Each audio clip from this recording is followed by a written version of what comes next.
episode begins not with laughter, nor with sunlight, but with shadows that seem to breathe. A basement, damp walls, a collection of dolls, each one cracked, staring, frozen in grotesque stillness.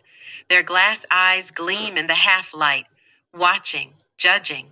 And in the center of this dreadful place sits a girl, her hands bound, her expression calm, her posture unyielding. It is Wednesday Addams.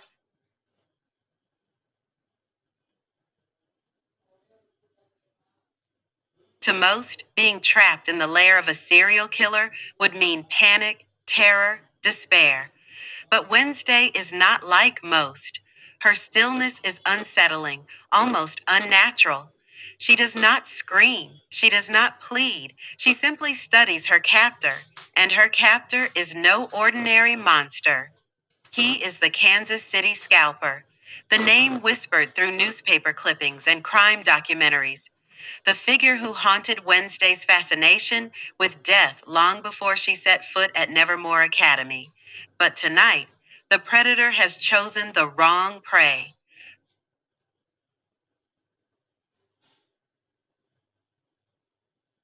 Black streaks of tears begin sliding down Wednesday's face. They are not born of weakness. They are the physical toll of her psychic visions, visions sharpened by a summer of obsessive training. In those visions, she sees every strike of his blade, every lock of hair stolen as a trophy, every victim silenced. But she also sees the flaw, the hesitation, the arrogance, and in a single chilling reversal, Wednesday acts. The bound victim becomes the executioner. The scalper falls, his screams muffled by the very shadows that once empowered him. When the vision clears, only Wednesday stands, victorious, unshaken, a faint trace of grim satisfaction tugging at her lips. This sequence is not merely a dream, nor a memory. It is a manifesto. Wednesday has grown. Her powers are no longer dormant visions she fears, but sharpened weapons she wields with precision. The summer had been merciless, and Wednesday had made it so. Guided by the ancient spell book of Goody Adams, she spent her nights practicing rituals and her days enduring visions that tore at her sanity. Each psychic episode was a labyrinth of death and riddles. Each success brought her closer to mastering the truth locked inside her mind. One particular day stands out.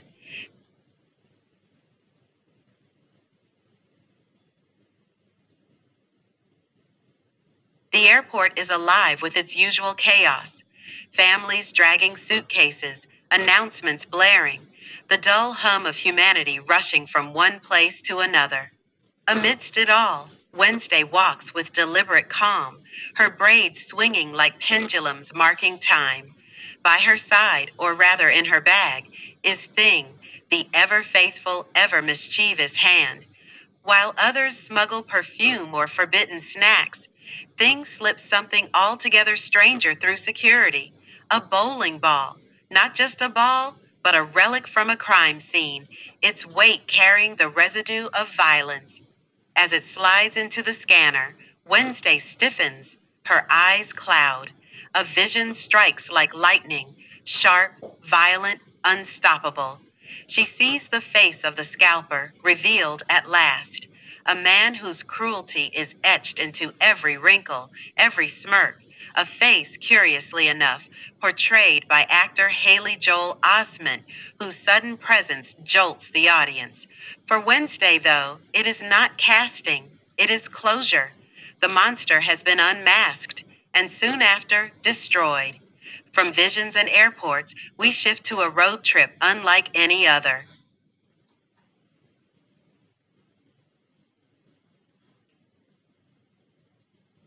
The Adams family is together again, their black hearse rumbling across the countryside like a carriage of shadows. Inside, Morticia holds a framed newspaper clipping, proud of her daughter's latest triumph. Gomez beams with his usual manic energy, offering words of praise that Wednesday pointedly ignores. Pugsley, leaning halfway out of the window, demonstrates his newfound electrical powers, tiny sparks crackling at his fingertips, his laughter wild with joy. They are strange, they are unsettling, they are, in their own way, perfect. Wednesday, however, gazes out the window in silence.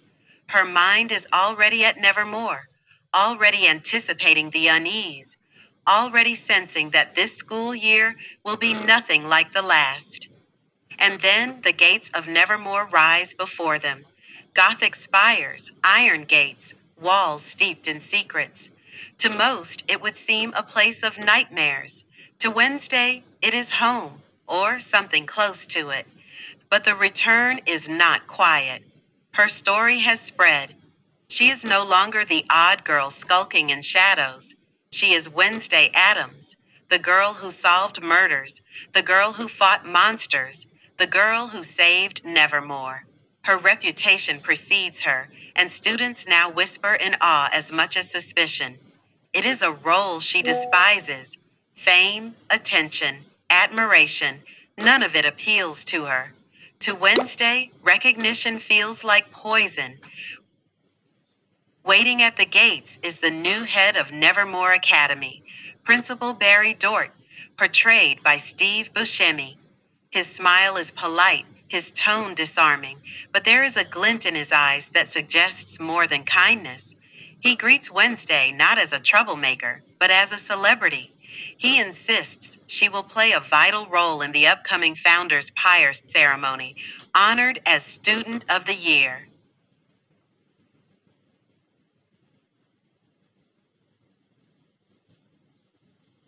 Wednesday's lips tighten. To her, this is not an honor, but a punishment. She wants truth, not titles. She wants mysteries, not medals. But Principal Dort is persistent. He frames the event as a necessity, as a way to rally the school, to show unity. Beneath his words lies an undercurrent of control, as though placing Wednesday in the spotlight is not for celebration, but for surveillance. The first conflict is set. Wednesday, Adams versus authority. A battle not of fists, but of wills.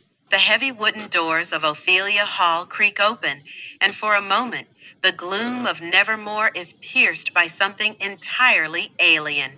Warmth. Enid Sinclair bursts forward, arms wide, smile blinding. Her pink sweater is so bright, it practically glows against the dim stone walls. Winnie, she squeals, wrapping her arms around Wednesday. Wednesday stiffens, her face a mask of discomfort, though her eyes betray the tiniest flicker of reluctant acceptance. For all her disdain for human affection, Enid has always been the one exception, the one tether keeping her from drifting too far into her own darkness. Their reunion is loud, colorful, messy, everything Wednesday despises, yet everything she secretly missed. Enid showers her with gifts, pastel trinkets, scented candles, glitter pens, each one more nauseatingly cheerful than the last. Wednesday accepts them with the kind of deadpan sarcasm only she could muster.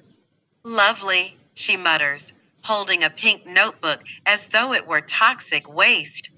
But the moment is cut short.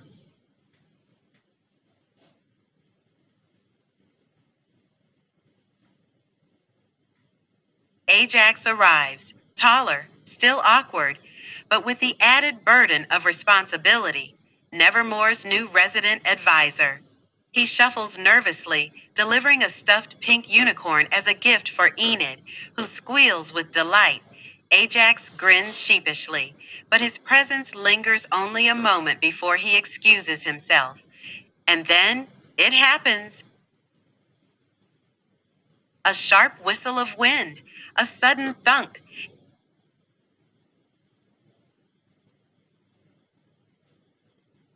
An arrow pierces their dorm wall, vibrating with force. Pinned beneath its tip is a Polaroid photograph. Wednesday stares, unblinking. The picture shows her standing beside Principal Dort, her expression characteristically grim. Across the photo in jagged black ink are two words, "Welcome back." The air chills. The room falls silent. Wednesday's eyes narrow. This is not a prank. This is a message, a declaration that her stalker has not forgotten her, that her return to Nevermore is not a continuation of life. It is the beginning of a hunt. For a moment, Enid's cheer falters. Her hands tremble as she looks at her roommate. "What, Wednesday? This isn't funny." Wednesday simply tilts her head, studying the note, her voice low, steady, almost amused. "Funny? Number, this is foreplay." Elsewhere on campus, Pugsley begins his own chapter.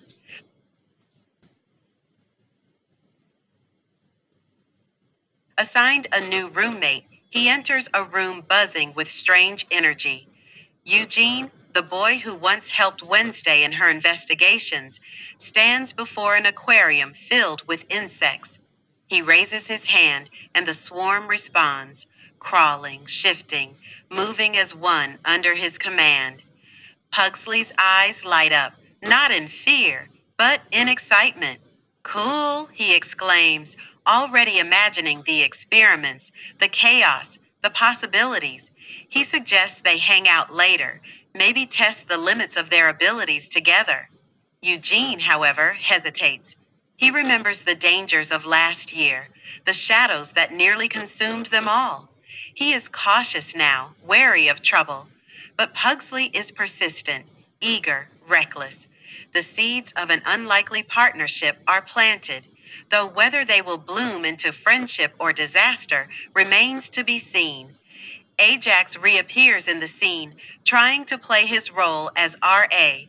He clears his throat, straightens his back, and attempts to project authority.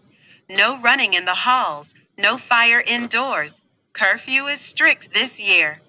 The words barely leave his mouth before a chandelier nearly falls, reminding everyone that Ajax, despite his title, is still Ajax, awkward, unlucky, and far from intimidating. Back in the quiet of Ophelia Hall, Wednesday sharpens her focus. She sits at her desk, the arrow still embedded in the wall, the Polaroid propped before her. She studies it as if it were a corpse on her autopsy table. Who took it? How close were they? Why target her and Principal Dort together? Was this meant to draw suspicion toward him or away from him? Her mind spins with possibilities, each more unsettling than the last. Enid watches nervously from her bed, clutching her unicorn. Maybe it's just a prank. You know, some of the students didn't really like you last year. Wednesday turns, her voice flat, her eyes glinting. "No, Enid, this is no prank. This is a promise." That night, the mystery deepens.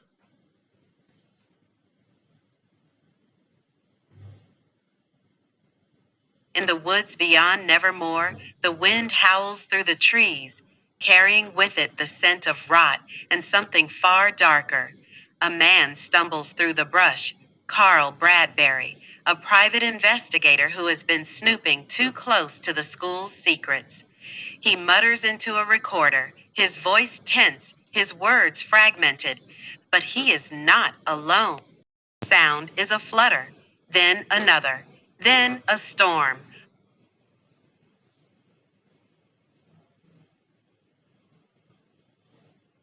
A murder of crows descends from the branches above, their wings a black blur, their caws deafening. They strike him in a frenzy, talons tearing, beaks pecking. He screams, thrashes, but there are too many. His body collapses beneath the swarm, his recorder falling silent. And then, silence. The birds vanish into the night, leaving only blood and feathers behind. One crow, however, remains perched on a branch. Its feathers are ragged, one eye clouded and white. It does not caw. It simply watches, unblinking, before disappearing into the darkness. The news reaches Nevermore swiftly. When Wednesday hears of the attack, she does not gasp. She does not flinch. She simply closes her eyes, and the vision comes.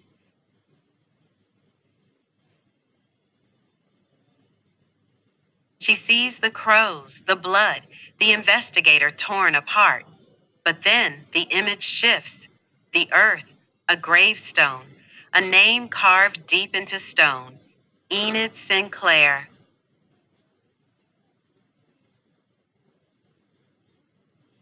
The vision jolts her awake. For the first time in a long while, fear flickers across Wednesday's face. Not for herself, but for the one person she has let too close. But she says nothing. To Enid, she only offers silence. Thus, the threads of mystery weave together.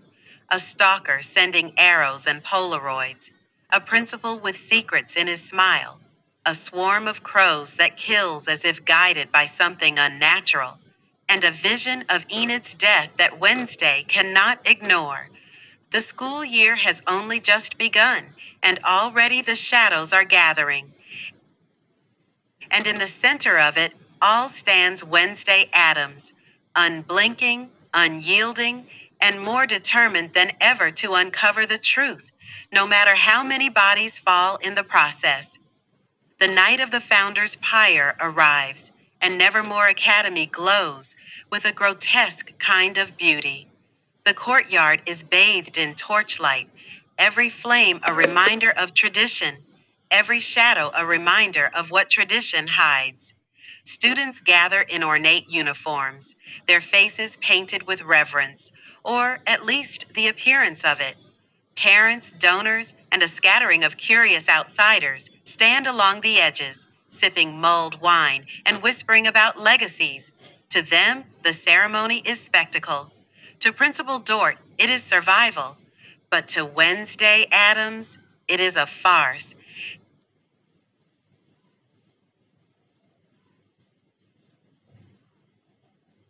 She arrives dressed not in ceremonial garb, but in her signature black. No embellishment, no pretense. Her boots echo against the stone as if she's marching to an execution. Enid trails at her side, glittering nervously, trying to soften the edges of Wednesday's defiance. But nothing can soften Wednesday when she has made her choice. The ceremony begins with speeches, long, pompous declarations of history and unity. Names of past founders are read, and the flames of the pyre crackle higher. Students step forward in groups, adding symbolic offerings into the fire, books, trinkets, charms meant to honor the Academy's past. When Wednesday's name is called, the crowd leans forward. Cameras rise. The principal smiles too tightly, expecting resistance, but hoping for a miracle. And resistance is exactly what he gets. Wednesday steps forward, but instead of offering her token, she holds up the folded note she found on her bed. Her voice, cold and sharp, slices through the night. You want a symbol? Here it is, proof that our safety is an illusion, that while we play at ceremony, someone here is playing at war. I will not burn trinkets for the dead while the living are hunted. Gasps ripple through the crowd. The principal's face flushes crimson. Enid tugs at Wednesday's sleeve, pleading silently for her to stop. But Wednesday doesn't. She tosses the note into the flames, not as a gift, but as an accusation. The paper curls and blackens, its words devoured by fire. The humiliation is swift. Principal Dort seizes control of the moment, scolding Wednesday publicly. He declares her defiance a stain on Nevermore's honor and orders her removed from the ceremony. The crowd murmurs, half scandalized, half delighted. For most students, this would be the end. shame, punishment, isolation. For Wednesday Addams, it is only the beginning.